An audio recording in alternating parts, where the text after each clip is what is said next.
Well, it's time for another Hot Air Sports podcast, and Aaron and I are in a jovial mood this morning after a fantastic result at Old Trafford. Good morning, mate. Oh, as you can see behind me, mate, there is a shining sky behind me.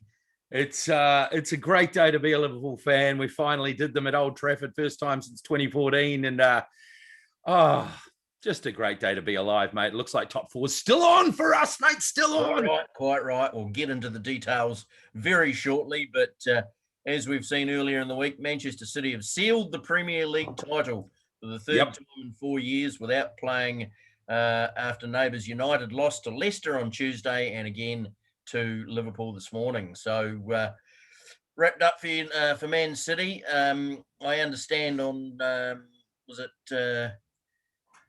BBC or ITV, one of those, Robbie Savage, the former Welsh player, stated that Pep Guardiola was the greatest manager ever in the history of the Premier League. And apparently he was quickly shut down by one Rio Ferdinand, who said, I think he's got a few titles to catch up to Sir Alex before you can start going and calling him the greatest manager ever. As much as I don't like United, I think I've got to agree with Mr. Ferdinand there. Yeah, Robbie Savage is prone to hyperbole at the best of times, isn't he? He was a bit of an idiot on the field. He's a bit of an idiot off it. I mean, he's an interesting listen, but you don't really take anything he says seriously. No, exactly, mate. Congratulations to Man City. I mean, spending billions of dollars and winning the Premier League every year is just so tough to do with the sort of budget constraints they've had. Good on them. They weren't going to win it any other way. If the Arabs hadn't taken over their club, they'd probably still be languishing in Division 1 or something like that. So good on them. Money's bought them another title. I hope you bask in the glory. I wonder whether they'll get a full house to support their team when the crowds finally come back. Probably not. Yeah, who knows? Who cares? Not that I'm bitter. No, not that we're bitter. No. Now, Champions League spots are still up for grabs. Liverpool have actually got a better chance now than they had a week ago after their magnificent 4-2 victory this morning. A couple of goals to Bobby Firmino, one from Mo Salah right at the end, and Diogo Jota's little flick to bring them back level.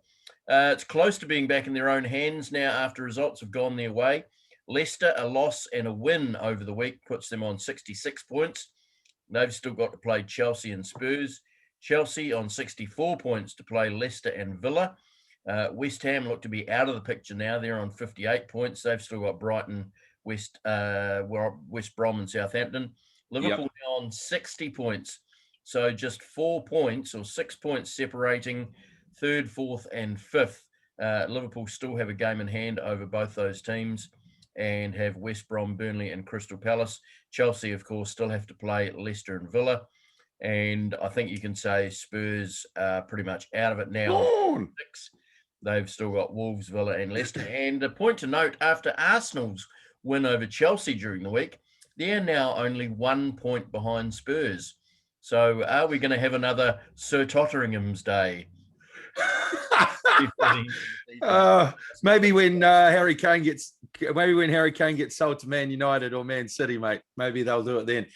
Look, Spurs are gone. They haven't got a manager. I can't see them doing it. They'll be in the UEFA Conference League or something next year, and they might get to the semi-final or final and then lose that one.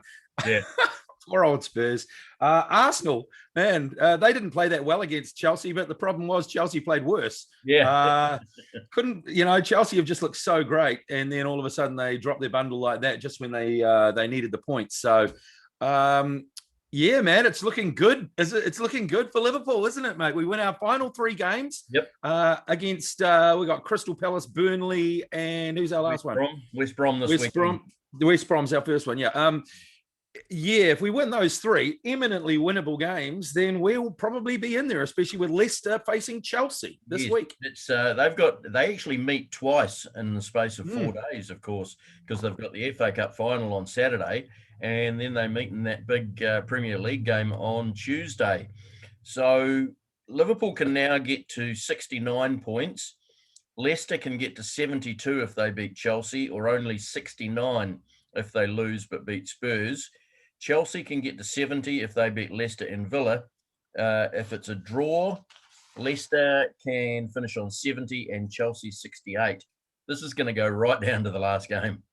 Yeah, there's a reason they call it squeaky bum time. It is. It's squeaky bum time, man. But I just got a feeling that you've been saying it all season that Leicester's going to drop their bundle, and I just think they are. I just think they're going to end up and the whole thing is Leicester, from the first game of the season, they've never been out of the top four. The whole season. And it could come down to the last game and they could drop out of the top four and Liverpool could squeak it. And if that happens, they can't say that we don't deserve it because it's over a whole season. They can say, oh, it's so unfortunate for poor old Leicester, but that's what a whole season's about, mate, And exactly. I mean, that last game against Spurs, that's going to be tough because Spurs will not want to be overtaken by Arsenal. No, true. I mean, are they still going to have the same manager at that stage? I mean, I just don't know what's going on at Spurs, mate. I just don't have a clue. They're going to sell Harry Kane. I mean, that's probably it's nailed on. It's just where is he going to go? If he ends up at City, he's going to score 1,000 goals. So hope he doesn't go to City. But that's a discussion for another time. I think Spurs are gone. They'll be in the Conference League. But that Spurs-Arsenal game, man, crazy. There's just so many great games coming up in the Premier League. Ooh, come on. Hey, just one thing about the game today. Did you see at the end of it when Mane wouldn't shake hands with Jurgen Klopp? Did you see that? Well, I didn't notice that, no. Okay. It was a bit on the after footage. Klopp was fist bumping everyone. He was going around doing his normal thing on the field afterwards, and he fist bumped the Man United player, turned towards Mane, tried to give him one, and Mane went, nah, and threw his sweatband on the ground and stormed off. I thought that was pretty interesting. Happy about starting on the bench, obviously. Unfortunately, the three guys that started in front of him all scored goals. So Klopp got it right, didn't he, mate? So bit of a petulant child, old Mane, at the moment. He hasn't been in good form. Was one of my favourite players at Liverpool, but he's acting a bit spoilt to me at the moment. Yeah, it's an interesting situation, isn't it? With all this talk of, bringing in new players over the summer, the Kylian Mbappe rumours won't go away. Jadon Sancho rumours won't go away. Maybe these, Mane and Firmino and Salah are just sort of starting to think a little more about where their future is going to be. Yeah, sniffing around it, but it's a case, man. It's a case we've seen it so many times before. Careful what you wish for. We've seen players that do really well and then sniff around and go away. About the only one that's really done any good since Rush or someone like that. It was Suarez, who went away and has done really well at Barcelona and now Atletico, of course, but not very many players. Look at poor old Coutinho. Look at Emre Can. Look at, there's so many examples where they thought, oh, it looks great at another club. And then, just careful what you wish for. And who's going to have money this year anyway to make those sort of signings? Because they're not going to come for nothing. Yeah, well, exactly. And speaking about that, Liverpool have just had a big financial windfall with a new investor joining in, part of the crew that involves LeBron James. He's upping his stake in the club too. So it's going to be an interesting off season. Of course, there's the European Championships taking place as well. So that may delay the transfer market a wee bit until that's over. It usually does. We might see a month of silliness once the Euros finish. The thing is, if we are getting that capital investment, is that going to go towards transfers? We've seen it in the past. We get a capital investment and then it just disappears into the club. We don't see anything for it. If that goes towards transfers and they buy Mbappe and, I don't know, Sancho, everyone's going to go, FSG, we're for you. They are. No one's going to give a damn, are they? So funny, money talks. Quite right. Well, now that Man City have won the league, it's interesting to look back. And I understand you've got the stats there on what the table looked like on the 1st of January. Yeah, this is just to prove that we are not completely biased towards Liverpool. Okay. On the 1st of January, because this hurts for me. This hurts. On the 1st of January this year, Liverpool were first. We were top of the league on 33 points. In second place, goal difference was Man United. They were actually equal with us on 33 points. Third were Leicester. Okay. Fourth, Everton. Everton were fourth. Fifth, Villa. Sixth, Chelsea. Seventh, Spurs. Eighth, Manchester City. Now, granted, Chelsea, Villa, Spurs, and City were all on 26 points. It was only goal difference separating them. But how is that for a league, mate? If it had those teams those teams, look at Everton, they're gone. Villa are gone.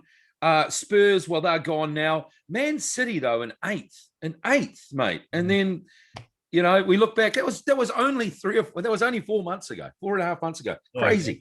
It just goes to show what a terrible 2021. What a terrible 21 had, and what a great 2021 that Man City have had. Absolutely. I think they've lost one game this year since turn of the in the Premier League. Yeah, in the Premier League.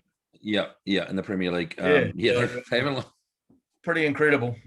Yeah, no, they've done really well. I mean, in all seriousness, I mean, regardless of how much money they've cost to assemble their squad, they're a hell of a squad to watch too, aren't they? And Pep Guardiola is a hell of a coach. I mean, he just comes up. I mean, a year or so back, we were all doubting him. He's going to run away. He looks like he's just had it. But he just seems to get motivation from somewhere, doesn't he, mate? He's just an incredibly driven guy. Must be incredibly exhausting to be around all the time, though. He always seems so intense. Yes, I watched the All or Nothing documentary on Amazon Prime around Man City when they won the league easily 3-4 years ago.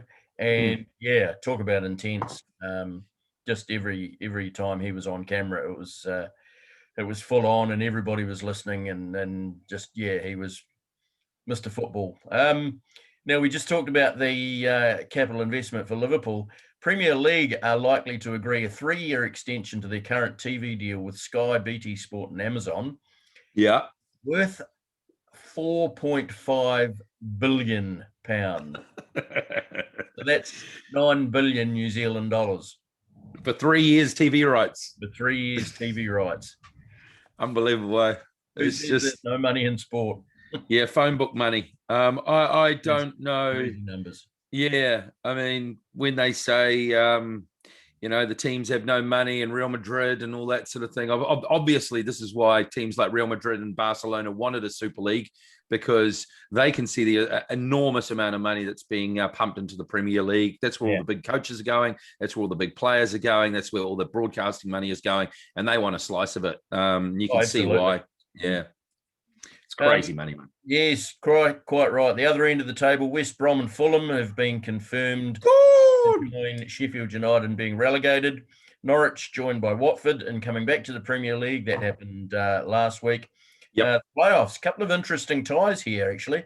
Brentford to play Bournemouth. So you've got the side that just missed out on promotion last year in Brentford. They got beaten by Fulham in the final. And you've got Swansea, who have been in the Premier League in recent years, playing Barnsley, who have been in the Premier League, but a while ago. Yeah, those are crazy ties, actually. The Brentford-Bournemouth one, I've got a sneaky suspicion Bournemouth are going to come back up out of all four of these teams. I just think their squad looks stronger than everyone else, but Brentford play a really interesting style, and I've been following them all season. They were up there in the playoff places. They've been up there all season. Swansea are a funny one. I mean, Kerry Jones, our old friend Kerry Jones, a massive Swansea City supporter, and he's always hassling us about Liverpool. So we'll give him a bit of hassle about Swansea, and we'll say Barnsley to beat Swansea in the semi-final, and to meet Bournemouth in the what do they call it, the $1 billion game or whatever. Don't forget there is a Kiwi connection involved in the playoffs this year. Winston Reid has been playing all season for Brentford after he was loaned by West Ham at the in the early stages of the season. So all the very best to Winston, and look forward to seeing him on the tally in those playoff games, which I think start on Tuesday, New Zealand time. Absolutely. They're always great games to watch too. So much on them. I think they'll have a few supporters in the stadiums as well. So that should be great to watch. And go Winston Reid. Just don't get injured, mate. Yeah. Yes, he's had such a terrible time with injuries over the last 3 years at least. So long. He's just missed so much football. I feel so sorry for the guy. His career was going along so well at West Ham there. He was the number one centre-back for them, and of course scored the final goal at Upton Park as well, didn't he? Yes. Yeah, so He'll always be a legend amongst West Ham fans. Oh, absolutely. Yeah, Tuesday morning, New Zealand time, Bournemouth at home to Brentford and Barnsley at home to Swansea in those first league games. So, yeah, interesting times ahead. Champions League final on May 29th has been moved from Istanbul to Porto as Turkey is in the midst of another COVID outbreak. Rumours had abounded that the game was going to be transferred to Wembley with the fact that there's 2 English sides in, but that was rejected by UEFA. And that's just way too sensible. Wait, what are they doing? 2 English sides meeting but why do they need to meet in the same country? No, send them into the continent. Yeah, quite right. Quite right. But so that game is now going to be in Porto. They've moved it away from the venue of what probably Liverpool's greatest ever championship win. Ataturk Stadium in Istanbul. What a great night that was. Former Chelsea boss and former player Frank Lampard, Fat Frank, is odds-on favourite to take over from Roy Hodgson. From Roy. Palace still deliberating over whether to extend the former England manager's contract for another year. So the question there, mate, is are they going to have any players? They've got about 14 players out of contract at the end of the season. So God knows who's going to be playing for Crystal Palace next year. Maybe you'll get Tammy Abraham and a few other guys that can't get a game at Chelsea. Quite right. And quickly, before we move on to other things, veteran Italian keeper Luigi Buffon is looking for a new club at age 43 after he decided he's leaving Juventus at the end of the season.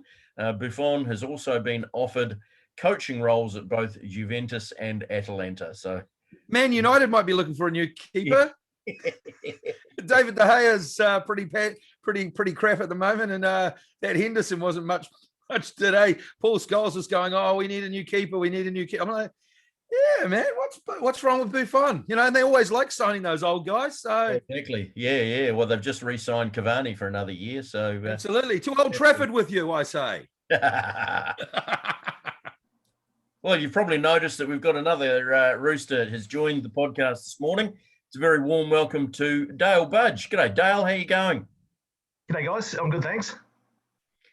So, you left NZME a few years ago now. What have you been up to over the last couple of years? So, yeah, I'm really enjoying sort of freelancing and being out on my own and having the freedoms, I guess, to write and explore and do the things that you want to do. You know, I'm passionate about sport. Grew up, that's all that's ever really interested me was sport from a young age. And so more those pure reasons when I got into sports journalism and sports broadcasting, way back when, it was because I wasn't, good enough to be a professional sports person. That seemed like the next best thing was talking and writing about it. So over the years, the mainstream thing, the way mainstream's gone, it sort of drags you down. You have to write stories that are going to generate hits, and you sort of cringe about what editors are going to do to headlines and intros. And it got to a point that I just didn't enjoy what I was doing anymore, and you felt that your relationships with the very people that you write and talk about were becoming fractured because of what was happening with mainstream, having to sell newspapers or worry about internet clicks. So, out on my own, enjoy working with the Auckland Tuatara. Worked with Ian, obviously, at the Auckland Tuatara over the last couple of years, and fingers crossed we'll be back with a full summer ahead in this year, now that the worst of COVID hopefully is behind us. I've started my own website in Counties Manukau. I'm from Counties Manukau region, so County Sports Hub. And we're basically partnering with all the regional sports bodies in that little area and talk about local sport. And that stemmed from a whole bunch of us that work in mainstream. We'd get together that live out that way sort of maybe 2 or 3 times a year for a couple of beers and talk about the industry. And for the last, 5, 6, 7 years, we've been frustrated with the lack of local content available to cover off our local rugby competitions, our local cricket competitions. And once upon a time, the local newspaper used to cover them in detail. Now you barely even get a results section on them. So we started this idea of County Sports Hub. The idea is we're passionate about that region, so we'll try and do the best job we possibly can with it. And if it works, then we'll look to take it around the country, because the hard work's done. We've created the back end of a website. It's easy enough to change the colours and change the name, and we can have Manawatu Sports Hub or Northland Sports Hub or whatever pretty easily. So that's the plan. It's taken up a fair bit of time and hasn't been an easy path in this COVID-affected 12 months that we've had, but really enjoying it and certainly more satisfied with what I'm doing for a living. Well, we might have to start up a Wairarapa Sports Hub, mate. I thought about that. I figured I knew someone lived down that part of the country that might be interested in creating content. We'll talk a bit more about the Tuatara when we have our baseball chat, but we'll head into Rugby Union now. And the Crusaders showed that the finals experience can't be beaten. They held off a strong Chiefs combination to win their 5th Super Rugby title in a row and must start as favourites to win the Trans-Tasman title when games begin this weekend. Crusaders are going to play the Super Rugby Australia runners-up Brumbies. In other games, Highlanders host the champion Reds, Waratahs host the Hurricanes, the Blues visit Melbourne to play the Rebels, and the Chiefs have almost gone to the other side of the world. They're play the Force in Perth. What are you thinking? What are you thinking, Macca? Yeah, Obviously, the Crusaders. Let's say a little bit about them first. Of course, that super final over the weekend. I thought when the going got tough, the Crusaders got going, and they just did it again. I just hate to say it, mate. Every single time. I mean, somewhere deep down in there, somewhere deep down, I love the Crusaders. I said it. I love them just a little bit, just the way they just pull things out, the way that they just, when those moments are just, it's the sideline. He misses the sideline by that much every single time. They just do it, and they just have their processes right. And we said last week, didn't we? We thought we'd see a Scotty Robertson breakdance, and we got that in force. Congratulations to the Crusaders, mate. They are our champion team. I think it used to be said that when Auckland rugby was strong, the All Blacks rugby is strong. I think now we can probably switch it, can't we? Crusaders rugby strong, All Blacks rugby strong. Yeah, what were your thoughts on the game, Budgie? Oh, gee, I can't disagree with any of what you guys have just said there. They're just so clutch, aren't they, the Crusaders? There's something you have to admire about those sports teams. I mean, we have our own team that we support, and you don't like it when they're being shown up by a team that's better than you, but you kind of have to respect that brilliance that, whether it's the Melbourne Storm in rugby league or the Yankees in baseball or whatever sport we're talking about, there's that pinnacle team that everyone respects. They dislike, but they respect, and it's hard to sort of go past tipping them every year to win the competition, because they just seem to know, teams will match them on occasion and they'll better them here and there, but 9 times out of 10, they know how to get the best out of themselves when it counts the most, and it's awfully frustrating for fans of those other teams, but you have to tip your hat and acknowledge just how good they are, eh? Yeah, what were your thoughts, Macca? I mean, I nearly texted you a couple of times during the game. I thought, I'm not going to chance it. I'm not going to do it. Yeah, obviously it was a tight game for a while there, and then it was only really towards the end that I started to feel a bit more comfortable about the whole game when Moanga banged over those last couple of penalties, because you could just, the way that Damien McKenzie has been playing this year, you couldn't count on him not breaking the line and just creating something out of nothing. And so it was pretty nerve-wracking. It was only, as I say, only really that last 5 or 6 minutes that I really started to feel a bit comfortable and was able to put a smile on my face. So, yeah, well done, the Crusaders. Going to be an interesting Trans-Tasman competition. There's full round robin, top 2 teams, regardless of what country they're from, to play the final. Will it be an really? final? When did they come up with this concept? The top 2 teams play each other in a final. That's crazy. That's crazy. Have you seen the odds for that competition? Like all the Kiwi teams are at the top. Yeah. Well, you can get like $15 to 1, I think, on some of the better Australian sides. I mean, geez, they're a starter's chance, aren't they? Absolutely. It's just the TAB looking for money, mate. That's what they do. I mean, they know all the money comes on Kiwi sides, and they're going to get any money on the Aussie sides. They have to put the odds up. I mean, the Reds would be a great bet, I think. I mean, I think they're about 7s or something. I don't know. It's a fighter's chance, surely.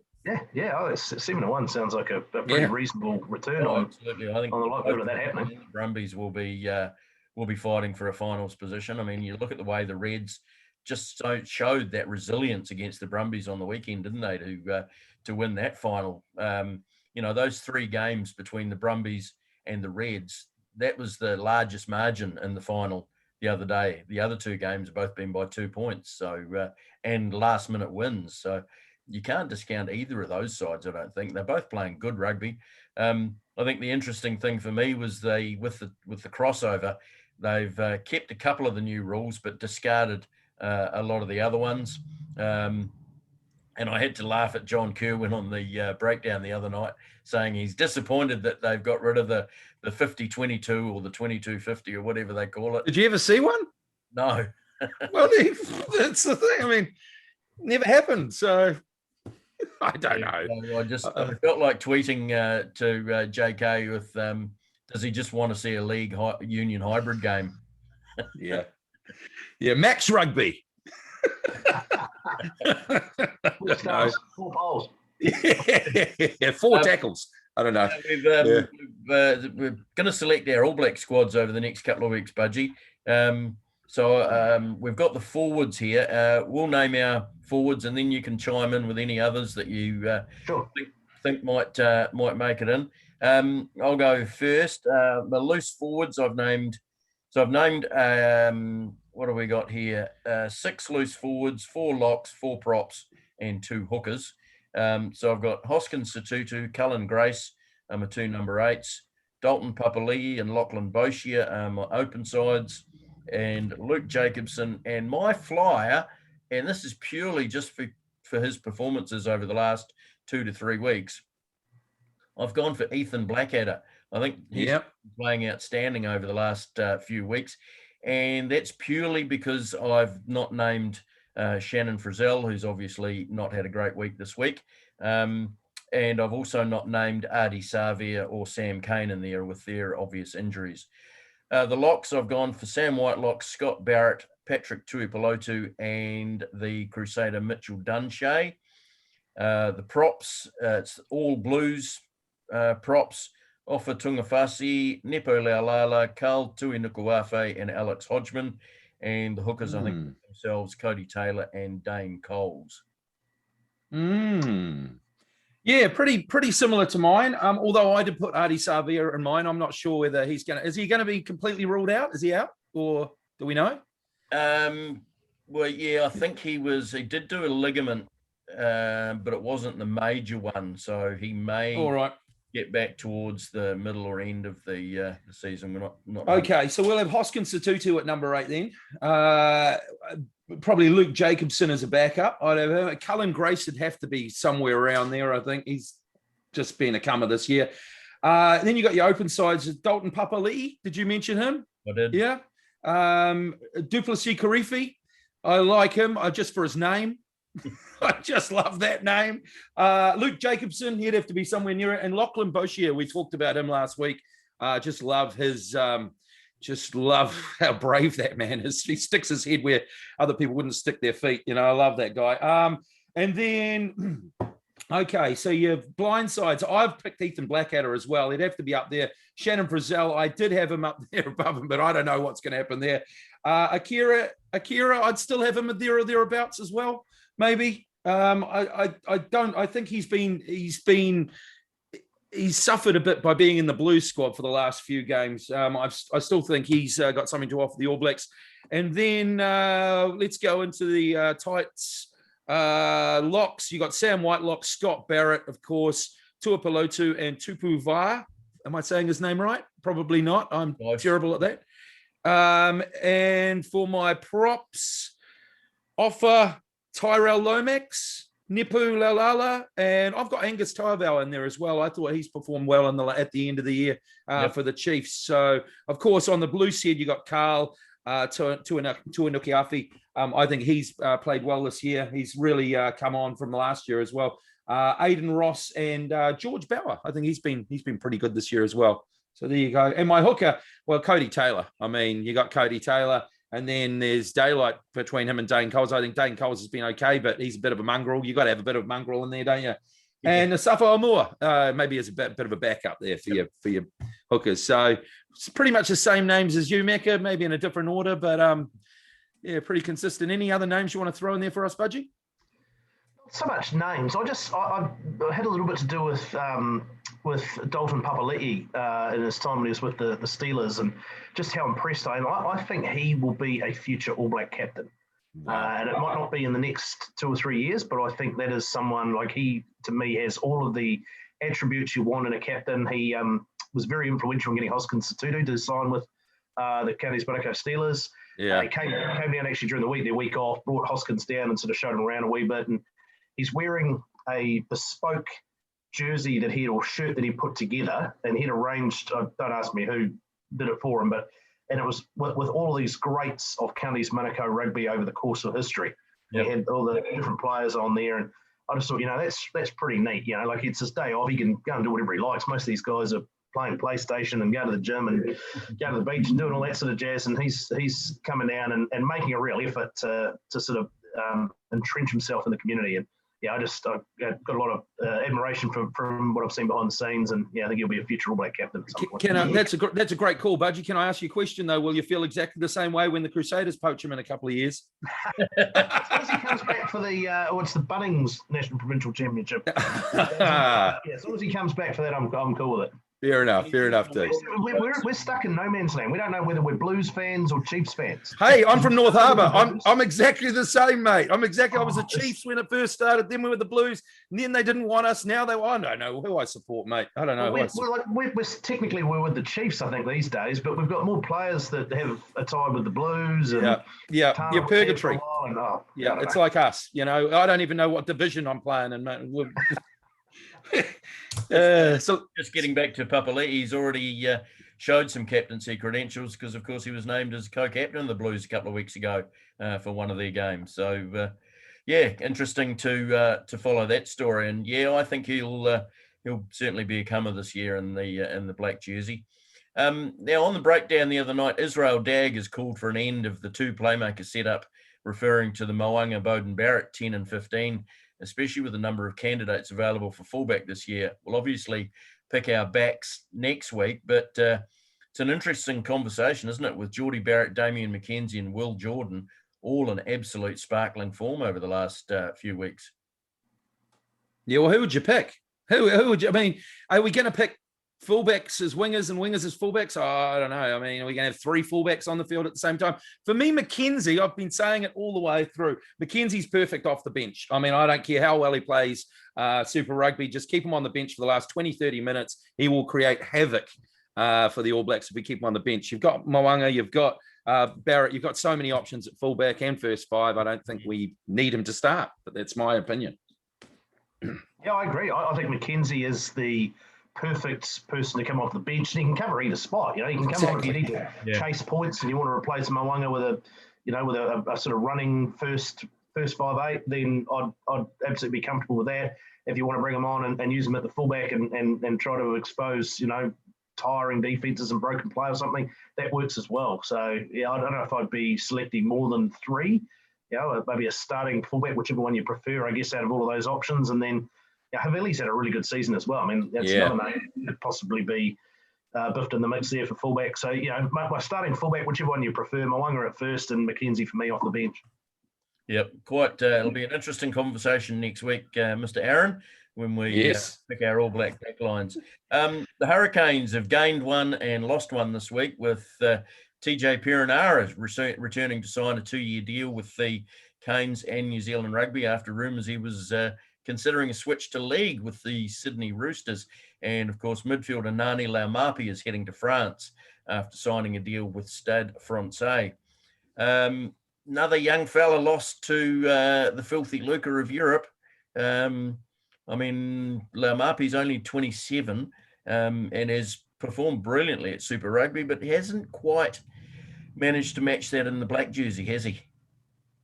He hasn't been given a chance, really, in the black jersey. He's come off the bench a lot of times. I would like to know the total amount of minutes he's played. But the thing is, who are you going to drop out of that midfield for the All Blacks? There's just so many good players to play there. I mean, I think All Blacks perhaps could have used him more than they did, but the coaches obviously didn't rate him. So go for it, mate. I say go and make some money for 3 or 4 years or whatever and get your retirement nest egg going. The TJ Perenara one, that's a weird one. I don't think he was ever going to go to rugby league. I think it was all just a contract thing. I think he was just trying to obviously get some more money. That's all I think. I don't think he was ever going to make rugby league. I don't think he playing, to change at his age, to change and play hooker. That was what was mooted in rugby league. I just couldn't see it. A lot of people said, "Oh, well, he used to play rugby league." That was a long time ago. I just don't see how he could have. And it's, besides all that, where the hell are the Roosters getting their money from if they had assigned him as well? So, no, I don't think that was ever going to happen.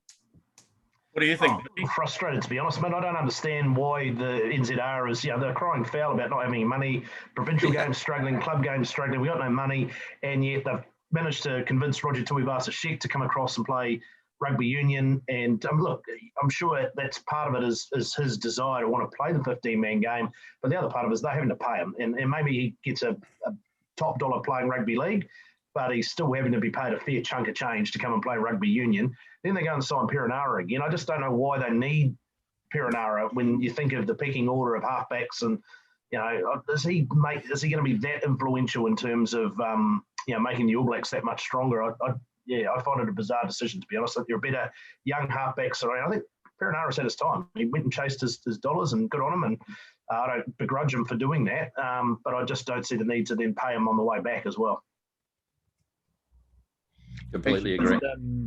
Adding to that, reminding yourself that with naming our locks, there's also certainly a certain Brodie Retallick is available for the All Blacks again this year after his what do they call it? The sabbatical up in Japan. So yeah, he's going to make the topic interesting. Anyway, moving on to the other oval ball code, Mr. Mann, what's been happening in the rugby league circles? Oh, God, mate, it's up and down, up and down, up and down, up and down, isn't it? It's just never changes with the Warriors. 20-12 at halftime against those bloody Sea Eagles.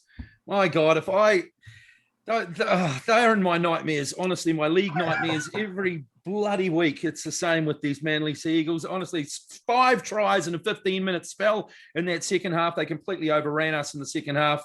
Chanel Harris-Tavita, he made his comeback, and Reece Walsh was not quite enough to get us home in the second half. He came on for about 20 minutes there in the second half. First of all, though, defence wins rugby league matches, and if we score 32 points, we should not be losing a game of rugby league.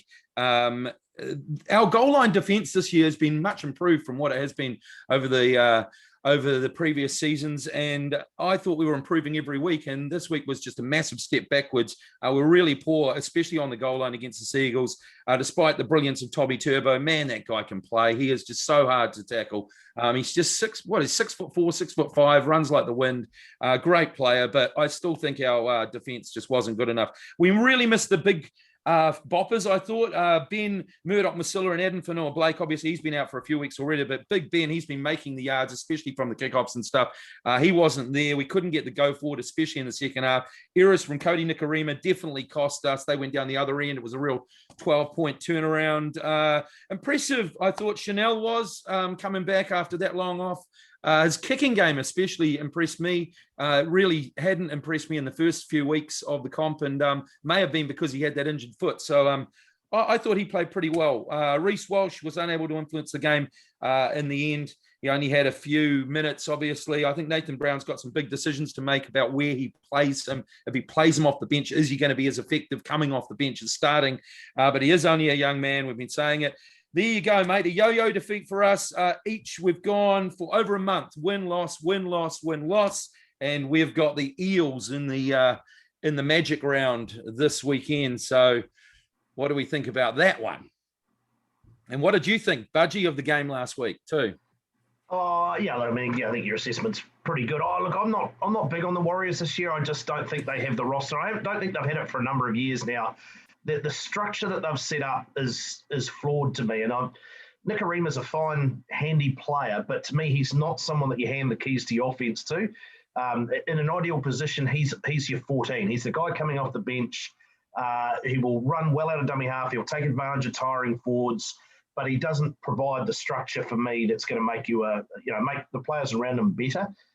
Individually, if you look at his play, I see so many similarities with Lance O'Hire. It's hard to criticise him too much, but the team never seems to go as well when he's in one of those key steering positions.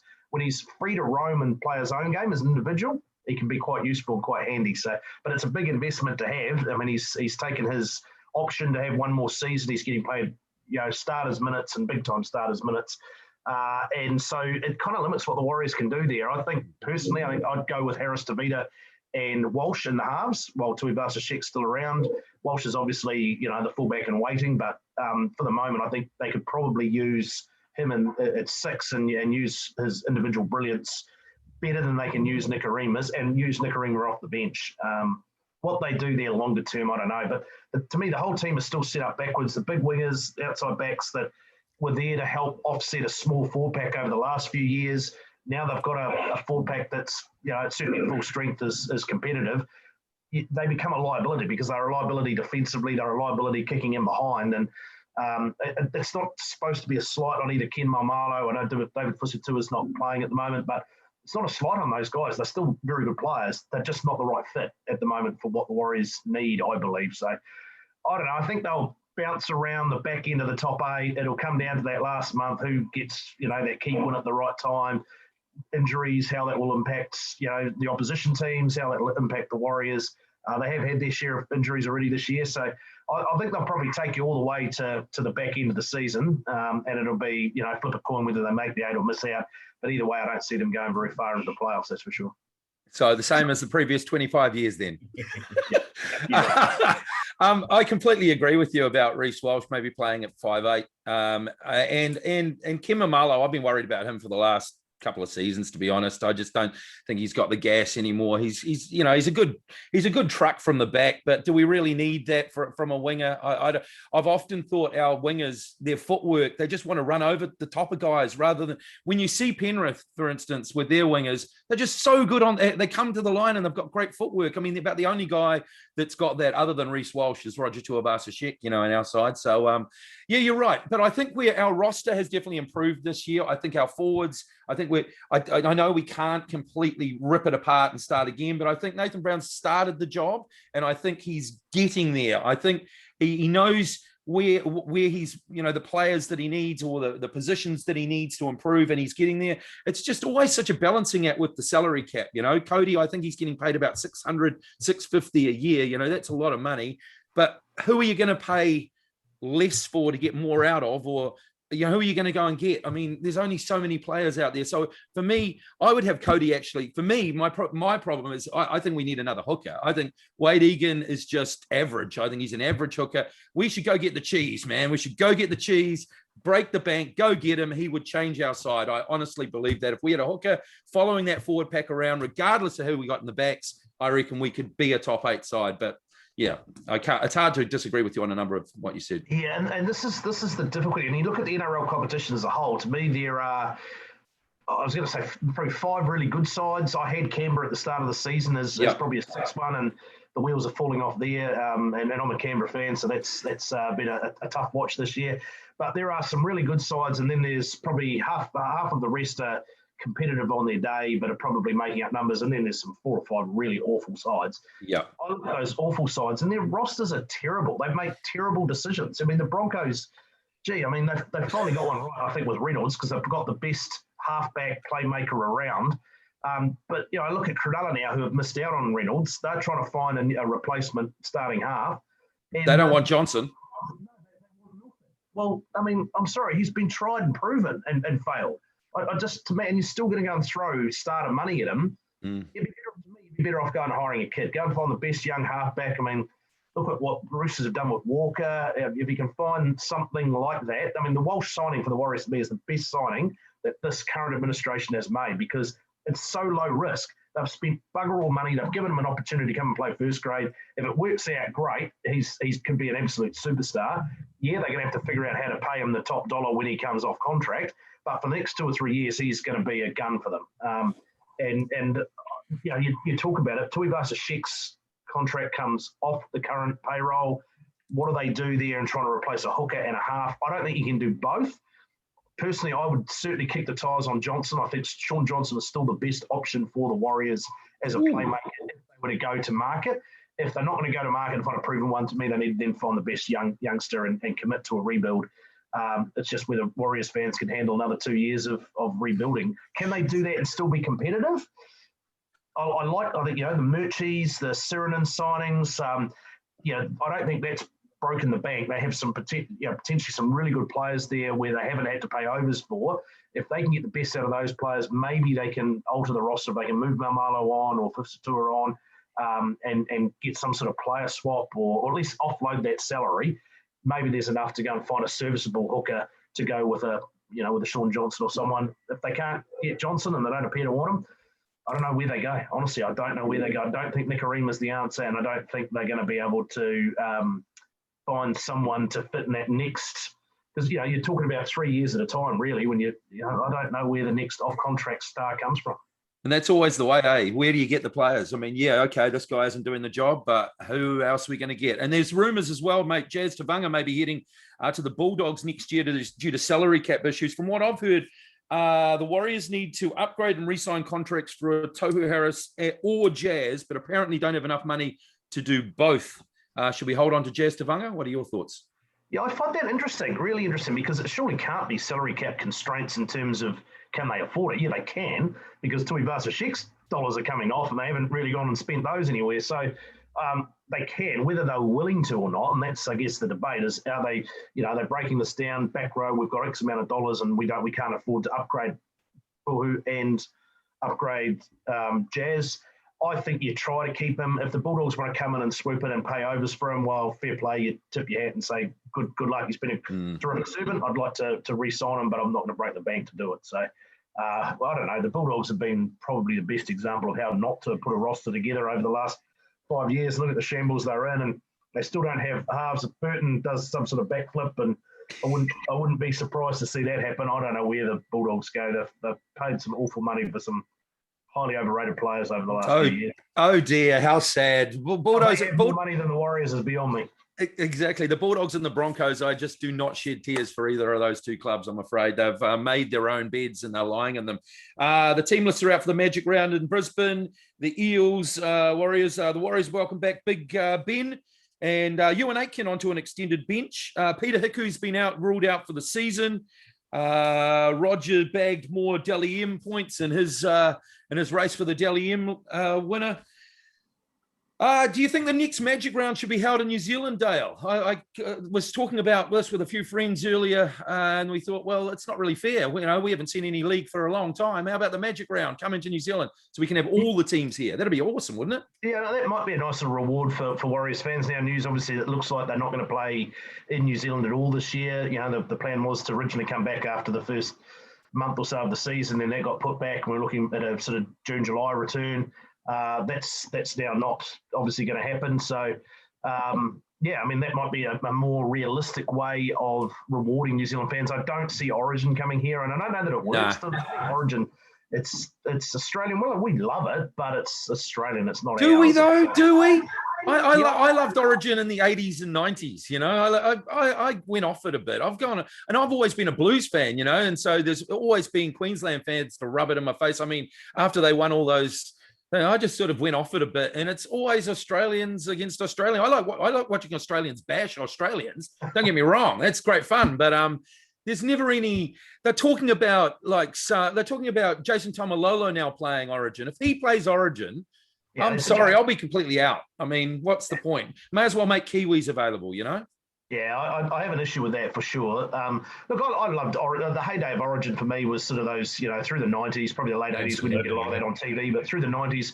But for different reasons now, like the quality of Origin games are so fast-paced, it's so intense. An error here, a 40-20 there changes the total outcome of a game. And I like Origin now for different reasons than, perhaps when I started watching the game. It still, to me, is the pinnacle. It's still the best quality games you get all season. And there's always some sort of controversial moment that will change and make it go one way or another. And I look forward to it. Look forward to it being back in its normal slot this year. But as I say, I don't really think it's appropriate that we have an Origin game over here. A Magic Round would be cool. There's a lot of, I grew up a Canberra fan long before the Warriors came into the competition, and I'm stuck with it. So, while I obviously have a soft spot for the Warriors and I'd like to see them do well, they're not my team per se. Canberra remains my team because that's what I grew up with. So why, Budgie? Why did you live in Canberra for a while, or what's the story? I've never been to Canberra. Never ever been to Canberra in my life. Typical. Apparently, all it's famous for is politics and pornography, but I've never been there. Look, I liked the way they played. Obviously, it was that sort of era where the Broncos, Manly were sort of standout teams. I was a big fan of Laurie Daly. and sort of followed his career and naturally became a sort of Blues fan as a result of him playing for New South Wales. And it just sort of stuck. It's just, I guess it's when you're a kid, you form these, you find a favourite for whatever reason. They don't always make sense. They're not always logical, but it's just. It was in the 89 grand final. That was the first grand final I saw. It's still, to me, the best one that I've ever seen. Okay, my team got the points in a phenomenal way and going to extra time like that, but still the best grand final I've seen. Yeah, I don't like you anymore, Budgie. I was a Balmain fan back in those days. No. I'm a Northcote boy and watched Gary Freeman from the young days, watched him go over there, play for Balmain, represent the boys, and we thought we had that one in the bag, mate, and that was a hell of a one. I don't even think I've ever watched a full replay of that game since 1989. It's just too painful. I've still got it on VHS if you want it. Thank God it's on that old technology. I haven't got anything to play it on. Bad luck. I think one of my most favourite rugby league players, and I'm not big on rugby league myself, but one of my favourite rugby league players of all times has to be Brett Mullins. I used to love watching him play in the green, and just his running style, and there was nothing of him. And you just kept on wondering, you'd go into a big tackle and get absolutely thumped, and you think, crikey, is he ever going to get off the ground again? And sure enough, jumps up, carries on, but just his running style, I used to love watching him. Yeah, it was all arms and legs, wasn't he? He was a hell of an athlete, old Brett Mullins, and man, he was quick too, wasn't he? Quick across the ground. No, he was lightning, and the perfect sort of fullback to have in that team when you had so many ball players, just a running fullback. Belcher was a bit more clever, and that worked well in the Raiders team, of the late 80s. But by the time they got into the mid 90s, Mullins was the better fit, along with that back three of Nagus and Andruku. They were all finishers, and there were so many creative players inside them that they're a pretty fun team to watch. Absolutely, glory days. So just before we wrap up the league, Budgie, just looking at the table, Panthers on the top, of course, unbeaten, 200 points differential already. 9 out of 9. What a record, man. 18 points are on top. The Eels are second. So the Warriors taking on the second place side this weekend. They've got 16 points. They've only lost once this season. And then the Storm and the Rabbits on 14. The Roosters just behind them on 12. Then you've got the Dragons on 10, where the Warriors should be. And then the Titans, Warriors, Seagulls, and Knights and Cowboys all on 8. See, so we're in that real logjam now, 7th to 11th on 8 points. So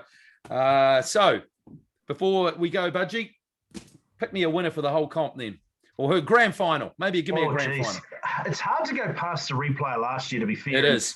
You go through the 90s and they had that theory that you had to lose one to win one, and there were so many. Bulldogs lost the Raiders in 94, then would win in 95. Manly lost the 95, then went on and won in 96.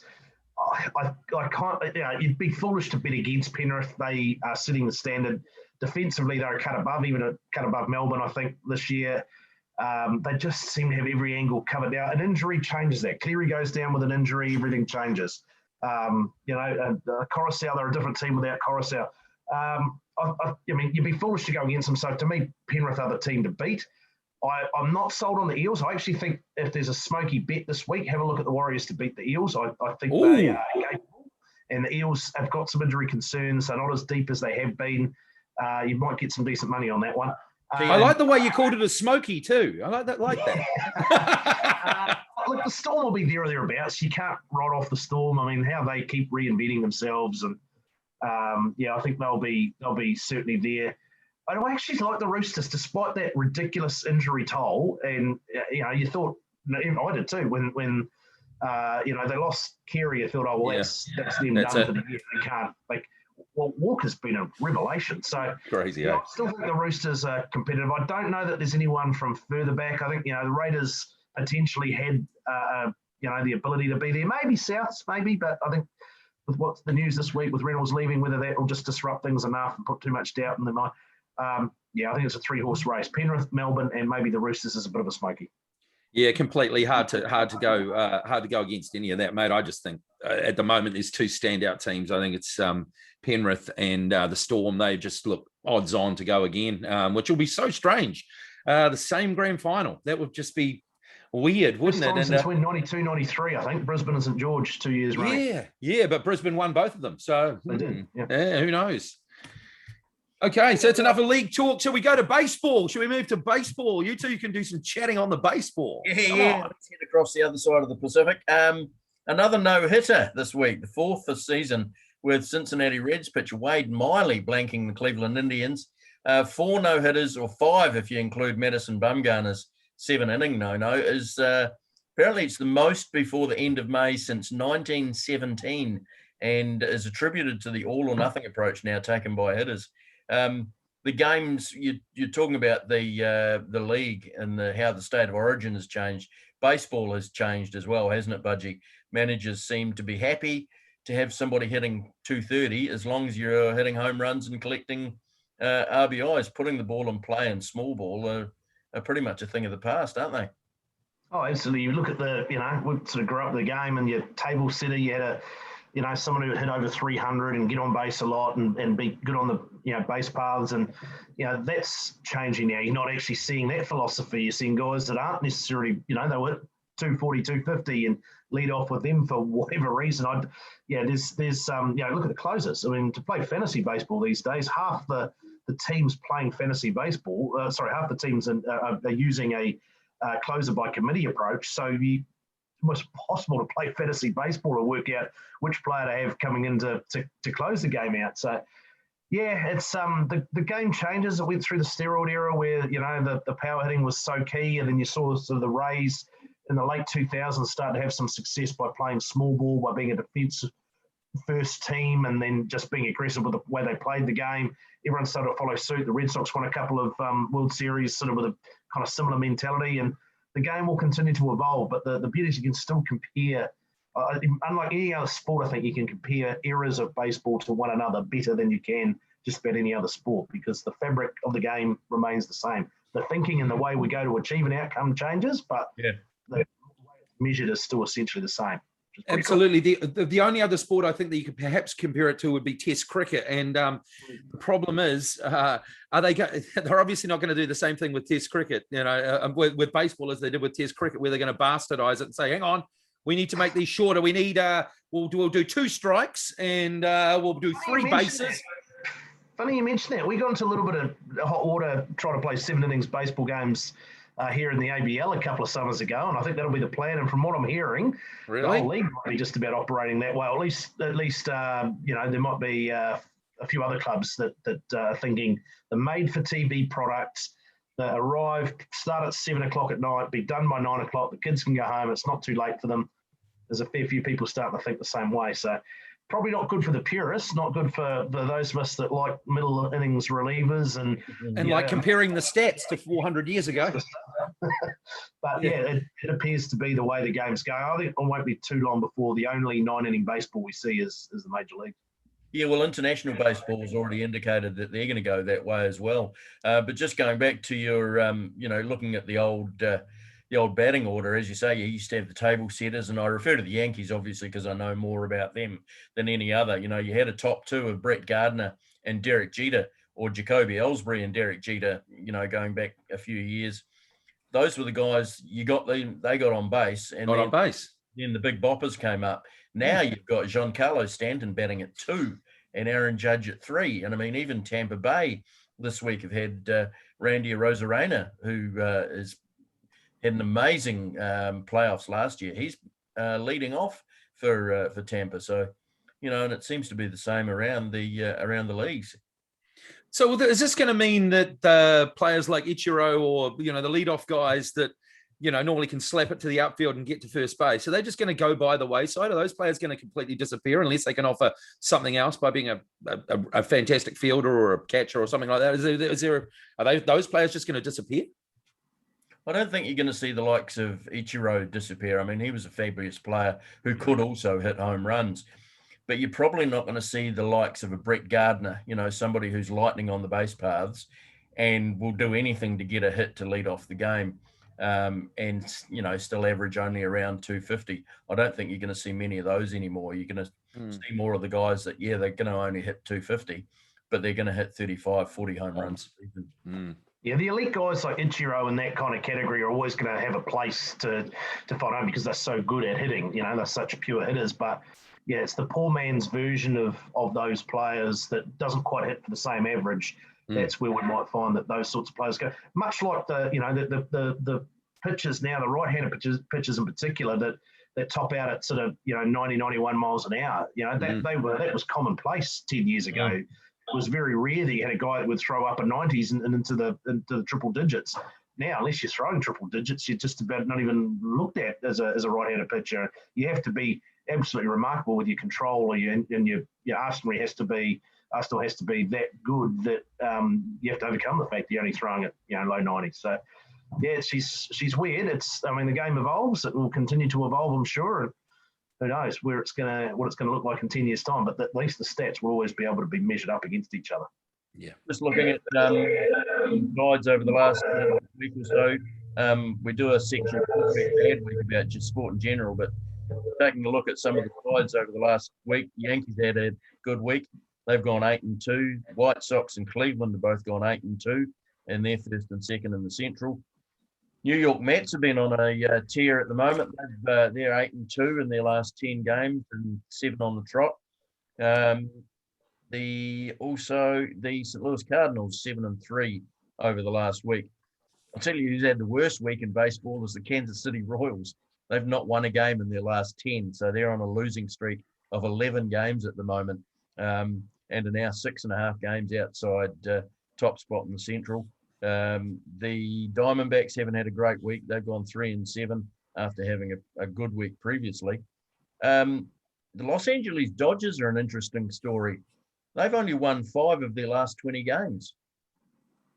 Yeah, mate, they were red hot favourites to be, to repeat, or at least to be the team that comes out of the National League. But such as baseball, and this is why you play 162 games. People don't understand it that aren't baseball fans. Yeah. Once you get through 162 games, you get rid of all of the hot for a period or, punching above or whatever it might be. It all evens out, and at the end of the 162 game season, you have the best teams. And then for some strange reason, we go to a short playoff series, and it's who gets it right that week, and in some cases over 3 days, that determines who wins the World Series or whatnot. But 162 games will work out who the real pretenders are, who the contenders are, and ultimately you always get the best that make the playoffs. From there, it becomes a lottery course.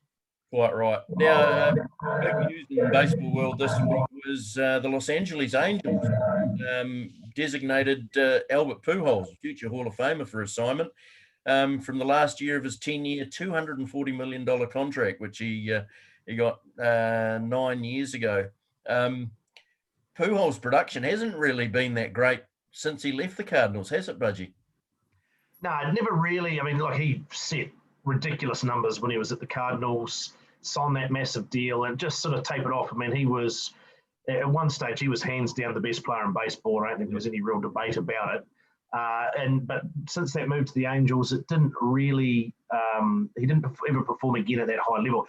Still been a really productive player, and the back end of his career, the numbers aren't exceptional like they were at the start, but they're still more than serviceable. And whenever he hangs up the cleats altogether, he will go down as one of the modern greats of the game. Is there a bit left? He was on pace to hit 30-odd home runs, I think, when he was designated. So he's actually having a better year this year in some ways than he has done in previous years. He's certainly someone that the Auckland Tuatara took notice of what happened, and I'm sure he will be on the radar for a number of teams. But if something doesn't come to fruition there, we would love to have someone of that caliber come down and play. If he's not ready to hang it up yet, he would be one heck of a story if we could get him, or someone else in the ABL could land a name like that. We saw the impact that Manny Ramirez had, albeit 10 years after he was, a household name, and he never even took the field, and yet he had a huge impact on the league. If we could get someone like an Albert Pujols who's recently retired or recently played in the majors, it would be a huge blow for the league to strike. There'd be a few balls flying out over that team monster. Yeah, we're looking forward to that.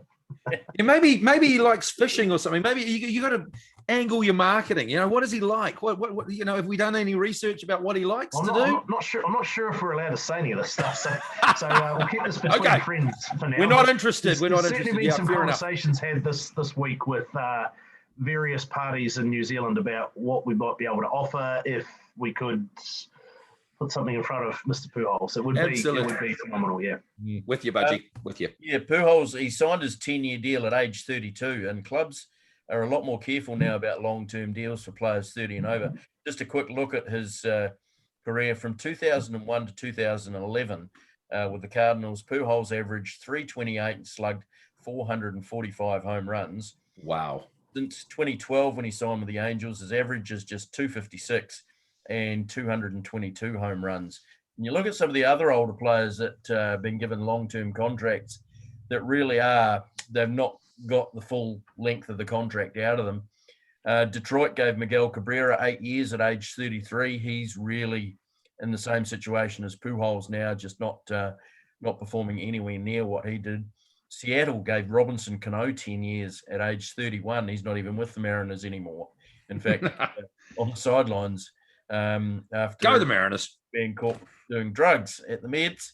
The Yankees gave Alex Rodriguez 10 years at age 32, and the Reds gave Joey Votto 10 years at age 30. And none of those guys really have performed at the back end of their careers. A-Rod was, after a year's suspension, he came back for half a year, and then they just gave him the flick. Yeah, then he met Madonna. Yeah. But then you look at some of the other younger players that have been given big contracts. They're still going to be in their mid-30s when they come out of these. You look at Bryce Harper at the Phillies. He was given 13 years at age 26. Garrett Cole was given 9 years at the Yankees at age 29. Manny Machado, 10 years at San Diego, age 26. Mike Trout got 10 years at age 27, 12 years at age 27. And this year, Fernando Tatis Jr., 14 years at San Diego, and he's only 22. So you should see some productivity out of those towards the end of those careers. What's the story, though? Why do they give such massively long contracts to guys that are over 30? I just do not understand. And even 10 years for a guy that's 12 years at 26. I suppose he's Mike Trout. I mean, I can understand that one. but why those other ones? I mean, if a guy's 33, why would you give him a 10-year contract? You think he's still going to be playing Major League Baseball at 43 and doing what he did at 33? That's just weird. Just don't understand how that happens. Yeah, I guess they're on current form, aren't they? Oh, and to a degree, some of those clubs are probably happy to pay them out the back end of those, just buy out their contract in the last couple of years if it gets them across the line at a decent enough rate in the first part of, the first 75% of that length of the contract. Well, then maybe it's worth paying out the last 25% as a just writing it off. But tell you what, nothing's going to be as bad as Mark Ellis at the Warriors, is it? A year ago. Mark Carter at the Warriors. Oh, Mark Ellis, I think, signed about a 20-year deal, didn't he? Did he? He was still getting paid. He probably is. Yeah. But see, what we have to do is applaud the management of those people, really, don't we? I mean, someone signed that contract from that club, so they've got a good manager to get them to sign. Well, make it 12 years. It's just crazy that someone would actually sign that off. Unbelievable. Yeah, and you look at the one that always comes around every is it July 1st? Budgie is the old Bobby Bonilla situation with the Mets. He gets paid $1 million on the 1st of July every year, right through till I think it's 2032. Yeah, death. He gets that. Mate, we've had a couple of players that were either ex-players are now coaching or players that have played in the major leagues with the Tuatara. They're still getting paid. If you do, I think it's once you've had 5 years in the majors, it's $100,000 US every year for the rest of your life. That's part of the sort of retirement plan in baseball. So I mean, those guys are sitting pretty. They don't have to work. They just sit there for the rest of their life and collect a check and live comfortably. Not to mention the millions that were paid when they were playing the game. Exactly. Anyway, a couple of guys who are just starting out their careers over in the States, a couple of Kiwi boys, Kyle Glycosky and Ben Thompson. They both got promotions at their respective franchises. Glycosky is now only one step away from the majors after he was promoted up to the AAA club, Lehigh Valley Iron Pigs. I know Aaron loves that game, no, but not such a great start for Kyle last weekend, Dale. No, he got lit up a little bit in his first start. Look, from my understanding, I think he's been called up to AAA really as an injury replacement. I don't expect that he will stay at AAA for particularly long. I hope people understand when he goes back probably to AA, that he's no further away from the majors, really. I mean, what you're seeing over the last few years, AAA has become a place really for most of the players that aren't quite at major league level. And it's been a depth, guys that you'd call in to fill holes. The best young talent that's on its way up and ready to explode into the major league system generally is coming from AA. And so we've seen, guys picked out of there to go straight into the majors. So I wouldn't be too disappointed if Kyle was to drop back to AA at any point. I don't think it changes his trajectory in terms of making the major league roster at any point. It's a huge year for him. So, we'll talk about Ben no doubt in a moment. Kyle's a little more advanced. So when you get to this point, and given what we've seen with the minor league season, I've got the housekeeper just knocking on the door here. That's okay, mate. Background. Yeah, if you can, that would be good. Thanks. You're going to see a lot more players cut, I think, and they're looking for reasons to cut players. So if Kyle doesn't have a really good year this year, the alternative for him is probably the end of the road in terms of his professional career within an affiliated ball club. So it's a massive year. If he has a good year, it's the difference between becoming a major league player and not becoming a major league player. So fingers crossed. He's had a couple of really, really good seasons in the minor leagues. Unfortunately, where COVID sort of really interrupted what could have been his transition up. So a massive year for him, and he's hoping he comes out on the good side of it. Yeah, you mentioned Ben Thompson there. He's, of course, now with the Low A Augusta Green Jackets. Just love these minor league club names. They're just brilliant. Oh, how good's that? The Green Jackets. Absolutely. At Augusta. Yeah, good one. Yeah. I get it. And he's had a couple of relief performances so far. He's only given up 2 hits, no runs and no walks. So a good start for Ben. And I'm really glad that they kept hold of Ben, because they could have quite easily just given him away in that year off with the minors. But they've obviously seen something in him that the Atlanta Braves want to keep hold of him. Yeah, I think it's a big year for him as well for the similar reasons. He's obviously a year or two behind where Kyle is in this progression path, but you're right. We haven't actually seen Ben pitch at a professional level, really. He was drafted, hardly played the back end of that season, then lost a year because of COVID. So this is really the first taste over a period of time we can see Ben and assess where he's at on the spectrum. He's a right-handed thrower. He probably doesn't tap out anywhere near the levels we were talking about earlier. He's probably a mid-90s guy at best. So big year for him. Again, they obviously like what they've seen. Otherwise, he wouldn't be there. It would have been pretty easy cut candidate to start with. So that's really encouraging that he's a lovely kid, really, really nice guy. Worst case scenario for him is that if it doesn't work out this year, there will be teams interested. We would love to have Ben Thompson play for the Tuatara if he was not to work out in the States, that's for sure. Jason Matthews is the other one to keep an eye on too. So, having had a terrific college career.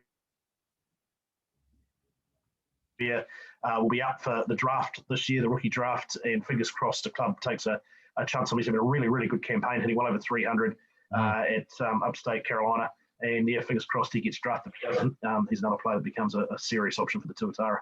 Before we talk more about the Tuatara, there's a few COVID tests have been going on in the majors. Yankees backroom staff, they've had 4 or 5 coaches, maybe even 6 go down with getting positive tests. And also Fernando Tatis Jr. of the Padres has gone down with a positive test. So not such great news there for the COVID testing in MLB. How do they get? Yes, it's gonna be one of those things we have to. Sorry, you go, mate. No, how do they get? Are they? They're like in a bubble. What's the story? Yeah, they no, not a proper bubble, really. are they? They have. Yeah, I think there is some freedoms. I'm not exactly sure how it works. It's not as strict as it was last year. I know that. The COVID's just going to be one of those years where it's going to become a bit of a lottery. There are going to be players that go into protocol because, not even necessarily contracting it, but having been in the presence of someone that has contracted it, it's just going to be one of those messy kind of years. It will make it a lottery, more so than usual, and that's frustrating. I mean, the Padres are going to now be without a couple of their best players for a period of time here until they can either prove with some clean tests or finish a full 10-day period on the DL. It's not cool. Yeah, so coming back towards the Tuatara after such a great year in 2019-20, obviously had that year off over the last summer. What's been happening up at North Harbour Stadium with the return to the ABL not far away? I guess from the outside, it looks like your proverbial duck sitting on a pond, not doing a whole lot, not a lot of ripples. And underneath the water, the feet are going feverishly. Look, there's been a lot of work going on behind the scenes. We were hoping that we'd have an announcement by now, and it may still be coming in the next week or two, that we will be have our place confirmed back in the ABL for this coming summer. The big one for us, I mean, look, last year we got ourselves in trouble offside, I guess, with the league and some of the other, more specifically, some of the teams in the league, because we waited so long to withdraw. Now, we felt obliged to examine every possibility to play. Government assistance was going to be crucial to that if we were going to have to, base ourselves in Australia or bring in players and quarantine them. And so with the election so late in the year, we basically had to wait till after the election to hear from whatever Sport NZ was going to look like and the Minister for Sport. Again, we probably weren't top priority, so it was a couple of weeks after the election before we got a yay or nay, and here are the definitives. Here's what's available and what you can spend it on. And once we got that, it became clear that we would lose it. We wouldn't survive the season. We would play it, and we wouldn't be competitive. B, we wouldn't be able to get all the players out of America like we'd once hoped, so we wouldn't be competitive. It'd be a second-rate product for the broadcaster back here, Sky TV, who have been incredibly supportive. Which is not good for anyone long term, and it would probably mean the end of the franchise. Now, we sort of assumed that most of the other clubs would see it that way and pull the pin themselves. We all had to give it our best crack, but ultimately it got too difficult. Now, the other teams decided, or majority of the other teams decided they wanted to press on. Fair play to them. That's their prerogative, but there were some significant losses, taken by all of those franchises. As a result, we've seen a change of ownership. Essentially, Canberra went broke, Sydney went broke. We've had to have new owners come in and replace them. Thankfully, there are new owners around. I'm not sure that would be the case with the Tuatara. If the current owners weren't able to own them, I doubt there'd be another party willing to come along. We've certainly been looking for support. So we're working through the process now. I think, without selling too many state secrets, it's clear the ABL wants the Tuatara in the league. It's clear the other teams are willing to have the Tuatara in the league, but would like some provisions around that. And we just have to agree on what those, what we're prepared to do, what they're prepared to allow us to do. And I think it's fair to say we will be back in the Australian Baseball League for next summer. And we'd like an out. We all want to have a day, maybe it's a set date that is very clear from the from the get-go, that if we're not committed at that point and we don't feel that COVID can be trusted and the situation can be trusted, we have the right to pull out at that point and not leave anyone in the lurch. If we go beyond that point, we're committed, and whatever happens, happens. And so I think that's essentially where we're going to end up landing. Well, sounds positive coming out of North Harbour Stadium. It's I think there's a lot of baseball fans, not just in Auckland, but around the country, will be keen to see them back on North Harbour Stadium and get that teal monster going again. And some of the players that we've had there in the past, be good to see some of those faces back, and obviously it'd be great to see Albert Pujols. I mean, all those other players coming over from America, hopefully, that can. We've certainly been having discussions with a lot of players, with the coaching staff. I mean, whenever things are confirmed, I think it'll happen pretty quick after that. There'll be announcements. It's encouraging. There's a lot of interest, some interest from some reasonably recognisable names, a lot of interest from players that we've had before that would love to come back. Same coach? Look, I think it's fair to say that if we're okayed to come back in the league, Mincy will will probably return. I don't think that's a great secret, and I think Darren Bragg's very keen to come back, and he's been regarded as reason for a lot of the success that we had a couple of summers ago now. So I think it's fair to say we can expect to see those guys back in New Zealand once it's approved. There'll be the usual players. I think the usual New Zealanders will be involved.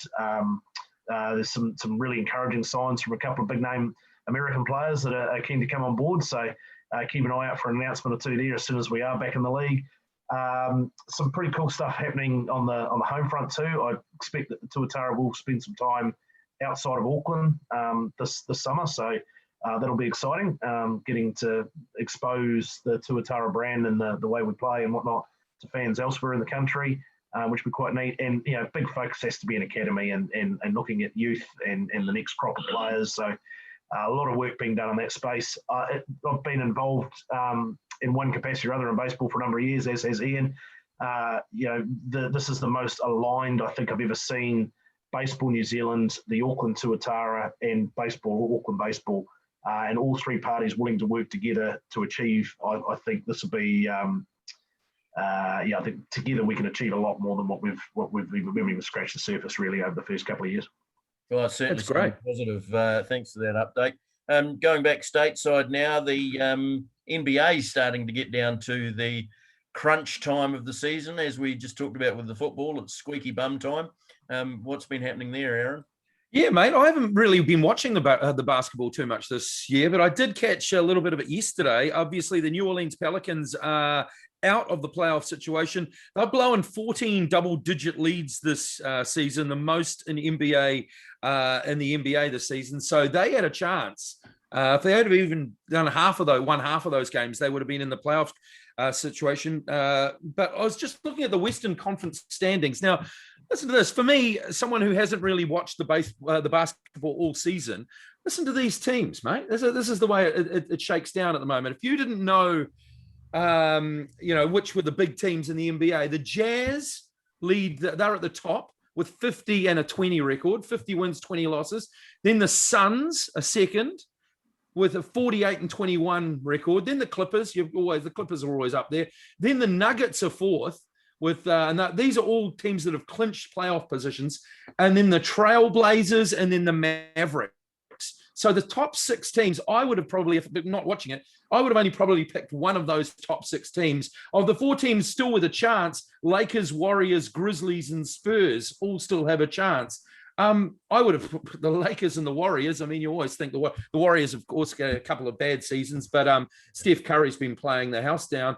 But yeah, I just looked at that and I went, wow, those are not the teams that I'd be expect to be competing at the top of the Western Conference standings. Well, what do you guys think? There's an anomaly in that, though, to be fair. The Lakers have not had Davis or LeBron for the best part of the last 6 weeks. And so they've fallen from certainly a much higher seed now to be back in.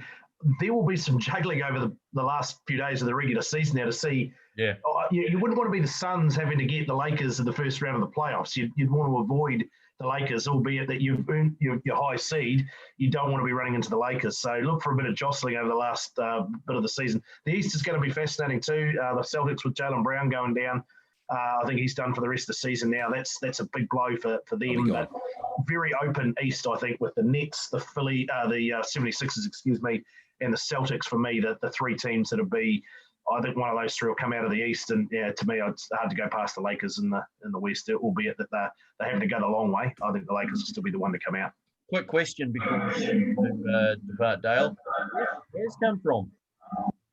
The Jazz? Oh, look, I just think they've assembled a really good all-round roster. Mitchell's been a great find for them, sort of a bit of a diamond in the rough. Rudy Gobert is one of the best big men going around, and they've found some handy Halliburton's been a great pickup rookie season, Tyrese Halliburton, and some good pieces to that puzzle that are just happy to play a role, not have to be the star.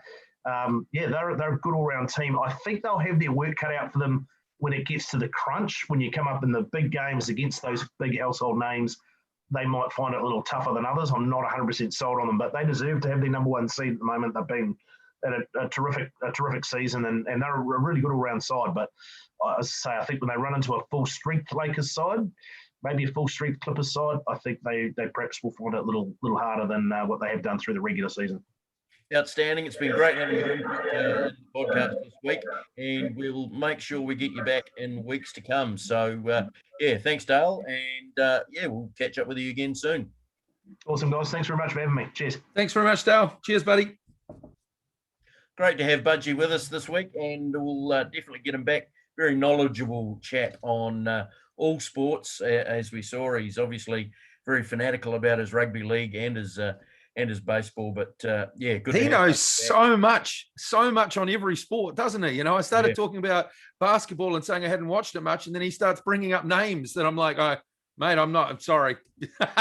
Man, that guy knows his sport, doesn't he? There's a reason that he's one of the top sports journalists in the country. And I also loved what he said about being part of a big behemoth of an organization, and now he's sort of slightly changing his focus down to sort of his own sort of style and his own, so he can say what he really thinks. And we've been there, haven't we, Mac? We've been there. Absolutely. That's why you come on the Hot Air Sports podcast. Yeah. An interesting story on TVNZ News. It was last night or the night before about the world's richest sporting teams or most valuable sporting teams and athletes. So you've got a few details there, mate. I do, mate. Yeah, this is Forbes magazine, of course, the Rich List magazine. They've come up with the top 10 world's most valuable teams and athletes. And I found this quite interesting because of the lack of success of these teams and athletes more than anything, really. The most interesting thing that I found, rather than the value of them, was the fact that really you don't have to have a lot of success to be incredibly wealthy. The world's most valuable teams will start at 10. Bayern Munich, well, they've had a bit of success. So, you know, they're doing okay. $4.21 billion they're worth. Then the New York Giants, who haven't done anything for a decade or so, $4.3 billion. They're at 9. The New England Patriots, well, they may be an exception to the rule. $4.4 billion. Then the Los Angeles Lakers, quite a successful team. Only recently, though, $4.6 billion. Then the Golden State Warriors haven't been a success for a while, but they've obviously moved up the list in the last decade or so. Then Real Madrid, who, of course, have had a little bit of success lately. So but now we're getting to the top of the list, and this is what really interests me. Barcelona haven't really done anything for a while, $4.76 billion. The New York Knicks haven't done anything for decades. They're worth $5 billion. The New York Yankees haven't won a pennant for how long, Macca? 2009 was the last one. There you go, 12 years. They're still the second most expensive sporting team in the world, valued at $5.25 billion. And at the very top, the very highly successful Dallas Cowboys, $5.7 billion. They are the world's most expensive sporting franchise. And they haven't won anything for nearly 30 years. Isn't that nuts? That just shows you don't have to be a winner to be a winner. And then when you go to the highest paid athletes, Kevin Durant, $75 million. This is just via Forbes for the last year. Kevin Durant's at 10, Tom Brady at 9, Lewis Hamilton at 8, Roger Federer at 7, Neymar at 6, LeBron James at 5, Dak Prescott, the quarterback for the Cowboys, is at 4. He made $107.5 million last year. Cristiano Ronaldo, $120 million. Lionel Messi is at second, $130 million, but way out in front.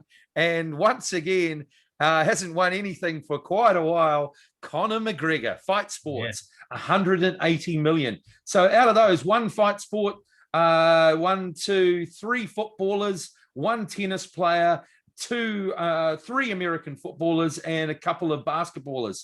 So, the sports are spread around. But once again, very interesting that you don't actually have to be a success to be making all the money.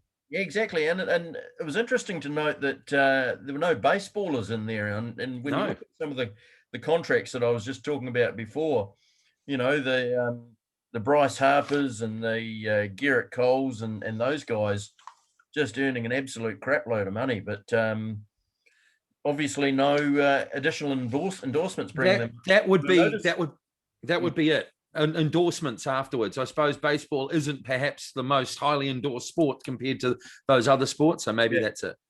Well, then the other fact that was mentioned in the TVNZ story was that Conor McGregor, they said 250 million. I think they converted that to New Zealand dollars. Yeah. Sold his brewing business for 200 million. So I think only 50 million of that was related to the sport.